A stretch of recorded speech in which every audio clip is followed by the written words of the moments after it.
Genesis chapter 10 verses 1 to 32. The descendants of Noah's sons.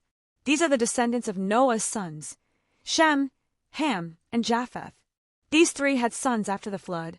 The sons of Japheth: Gomer, Magog, Madai, Javan, Tubal, Meshech, and Tiras, were the ancestors of the peoples who bear their names.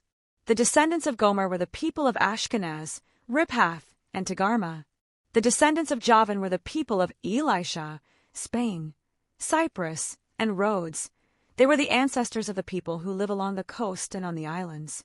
These are the descendants of Japheth, living in their different tribes and countries, each group speaking its own language. The sons of Ham: Cush, Egypt, Libya, and Canaan, were the ancestors of the peoples who bear their names. The descendants of Cush were the people of Seba, Havilah, Sabta, Ramah, and Sabteka. The descendants of Ramah were the people of Sheba and Dedan. Cush had a son named Nimrod, who became the world's first great conqueror. By the Lord's help he was a great hunter, and that is why people say, "May the Lord make you as great a hunter as Nimrod." At first his kingdom included Babylon, Erech, and Akkad, all three of them in Babylonia. From that land he went to Assyria and built the cities of Nineveh, Rehoboth-ir, Calah, and Rezin, which is between Nineveh and the great city of Calah.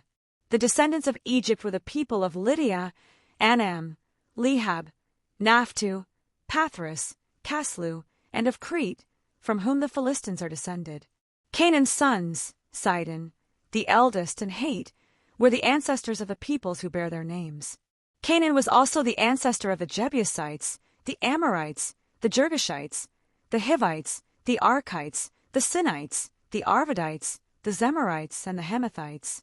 The different tribes of the Canaanites spread out until the Canaanite borders reached from Sidon southwards to Gerar near Gaza, and eastwards to Sodom, Gomorrah, Admah, and Zeboim near Lasha. These are the descendants of Ham, living in their different tribes and countries, each group speaking its own language. Shem, the elder brother of Japheth, was the ancestor of all the Hebrews. Shem's sons, Elam, Ashur, Arpachshad, Lud, and Aram, were the ancestors of the peoples who bear their names. The descendants of Aram were the people of Uzi, Hul, Gether, and Meshech. Arpachshad was the father of Shelah, who was the father of Eber. Eber had two sons. One was named Peleg, because during his time the people of the world were divided, and the other was named Joktan. The descendants of Joktan were the people of Almadad, Shalef, Hazarmaveth, Jerah, Hadaram, Uzal, Diklah, Obal, Abimael, Sheba, Ophir, Havilah, and Jobab. All of them were descended from Joktan. The land in which they lived extended from Mesha to Sephar in the eastern hill country. These are the descendants of Shem, living in their different tribes and countries, each group speaking its own language. All these peoples are the descendants of Noah, nation by nation, according to their different lines of descent. After the flood, all the nations of the earth were descended from the sons of Noah.